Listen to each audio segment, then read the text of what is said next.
Hello dear friends, welcome to easy life care with Meenakshi. I hope आप अपना और अपने बेबी का बहुत अच्छे से ख्याल रख रहे होंगे और खुश होंगे। दोस्तों, अगर आप इस चैनल पे नए आए हैं तो प्लीज़ चैनल को सब्सक्राइब करके नोटिफिकेशन को ऑन कर लीजिए। आपको ऐसे ही प्रेगनेंसी एंड बेबी केयर से रिलेटेड वीडियो आगे भी मिलते रहेंगे जो शायद आपको हेल्प करे। तो चलिए वीडियो स्टार्ट करते हैं।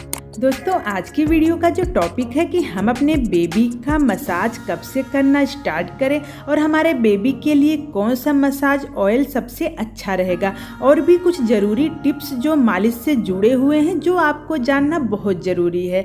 तो प्लीज़ दोस्तों, वीडियो को पूरा ज़रूर देखिएगा। सबसे पहले बात करते हैं दोस्तों कि न्यूबॉर्न बेबी का मसाज करना क्यों बहुत ज़्यादा ज़रूरी होता है और इसके क्या क्या फ़ायदे होते हैं।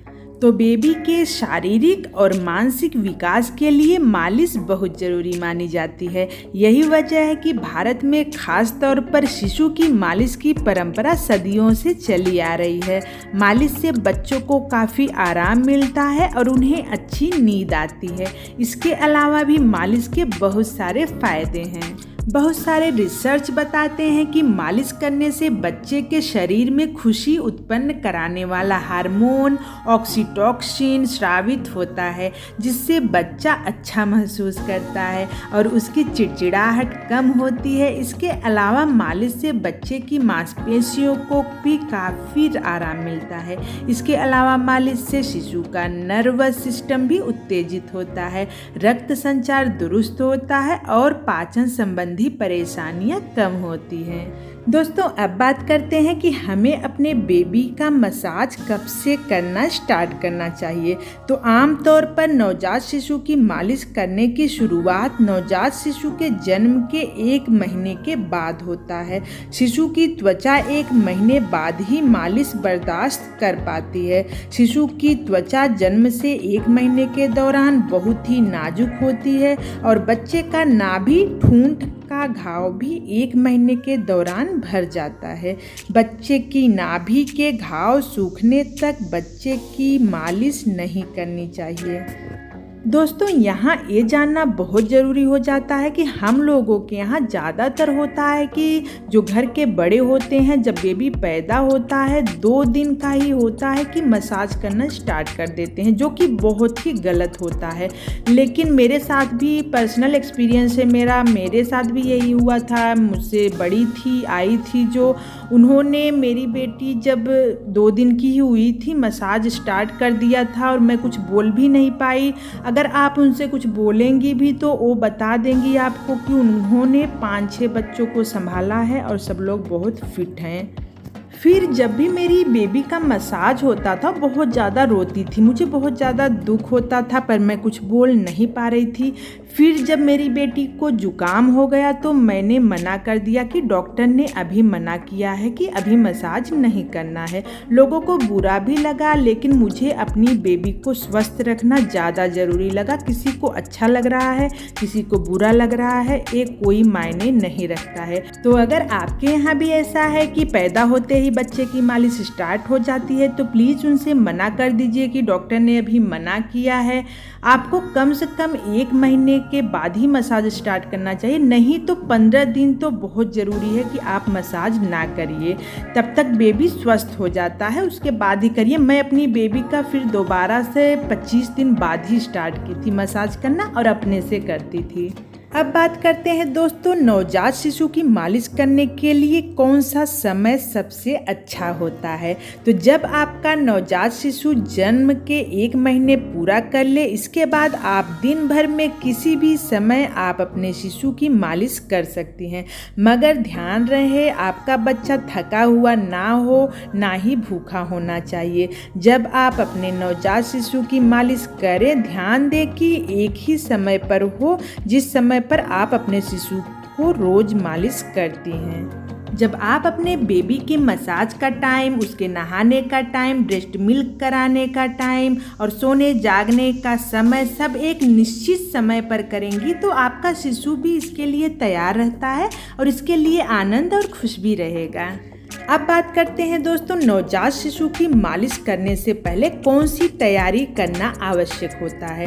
जब आप अपने नवजात शिशु की मालिश करते हैं उससे पहले आपको कुछ तैयारी करने की आवश्यकता है, क्योंकि जब आप एक बार अपने शिशु को तेल से मालिश कर रहे होंगे तो शिशु को छोड़ना किसी भी घटना को न्योता देना होगा। इसलिए आपको अपने बच्चे को सुरक्षित तरीके से मालिश करने के लिए कुछ चीज़ों की तैयारी अवश्य करनी चाहिए। जैसे कि पहली तैयारी है नवजात शिशु की मालिश के लिए एक सुरक्षित स्थान चयन कर लें। दूसरी तैयारी करना है, अगर आपका शिशु बहुत नटखट है या पलटता हिलता डुलता है तो आपको किसी ऐसे जगह का चयन करें जो बड़ा हो, जैसे कि पलंग के बीच में या जमीन पर। तेल की मालिश के बाद शिशु के फिसलने और गिरने का खतरा हो सकता है। तीसरी तैयारी करनी है, जिस जगह आप अपने शिशु की मालिश कर रहे हो उस जगह या कमरे का तापमान समान हो। शिशु को कोई सीधी हवा न लगे। अगर गर्मी का भी मौसम हो तब भी शिशु की मालिश पंखे, कूलर, एयर कंडीशनर के बिना करें। हमेशा एक सामान्य तापमान रखें। शिशु अभी किसी भी तापमान को सहने के लिए सक्षम नहीं है। चौथी तैयारी करनी है, सर्दियों के मौसम में आप कमरे में रूम हीटर या रेडिएटर का इस्तेमाल कर सकते हैं, मगर आप पहले ही कमरे को गर्म कर दें, तब आप उस कमरे में अपने नवजात शिशु को ले जाएं। रेडिएटर या हीटर की गर्मी शिशु की त्वचा बर्दाश्त नहीं कर पाएगी। पांचवी टिप्स है दोस्तों, शिशु की मालिश करते समय आप अपने शिशु से ज़रूर बात करें या गाना गुनगुनाएं। अब बात करते हैं दोस्तों कि नवजात शिशु को मालिश करने से पहले उसे मालिश के लिए तैयार करिए, जिसमें पहला काम आप करिए कि आप अपने नवजात शिशु को कभी भी मालिश नहीं कर सकती हैं, क्योंकि शिशु अचानक कराए जा रहे मालिश के लिए तैयार नहीं होता है और आपका शिशु का मालिश कराने का मूड नहीं है तो शिशु मालिश कराने का आनंद भी नहीं लेगा। दूसरी बात आप ये कर सकती हैं कि आप अपने बेबी को रोज एक ही समय पर मालिश करें, जिससे बेबी को खुद पता हो जाएगा कि यह उसके मालिश का समय है। तीसरी बात आपको ये ध्यान में रखना है कि अपने बेबी को तुरंत दूध पिलाने के बाद मालिश न करें, इससे बेबी सारा दूध उल्टी कर देगा। हालांकि आपका शिशु मालिश से पहले ना तो भूखा और ना ही थका होना चाहिए। अब बात करते हैं दोस्तों कि बेबी का मसाज कितनी बार करना चाहिए। तो आमतौर पर नवजात शिशु की मालिश करने की कोई खास संख्या नहीं है, मगर यह माँ पर निर्भर करता है कि वह अपनी नवजात शिशु की कितनी बार मालिश करना चाहती है।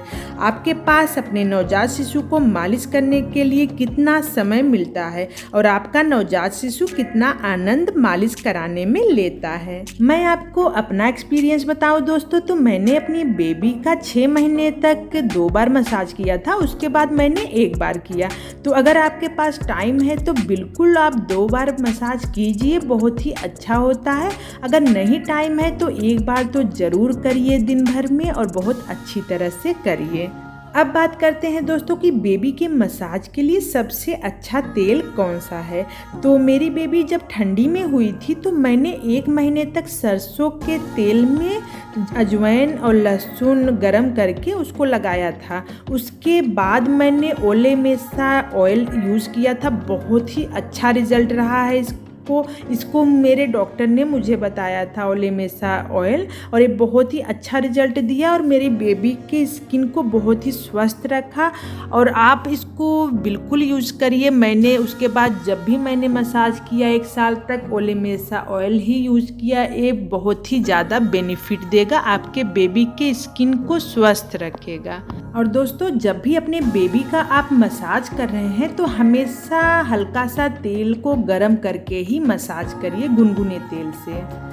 और अगर आप बेबी के मसाज के लिए सरसों का तेल इस्तेमाल कर रहे हैं तो हमेशा ध्यान रखें कि सरसों का तेल वो घर का हो, बाहर से लाया हुआ सरसों के तेल से अपने बेबी का मसाज ना करिए। और दूसरी बात आपको ये ध्यान में रखना है कि अगर ठंडी है तभी आप सरसों के तेल से मसाज करिए, गर्मी में बिल्कुल भी सरसों का तेल इस्तेमाल ना करिए।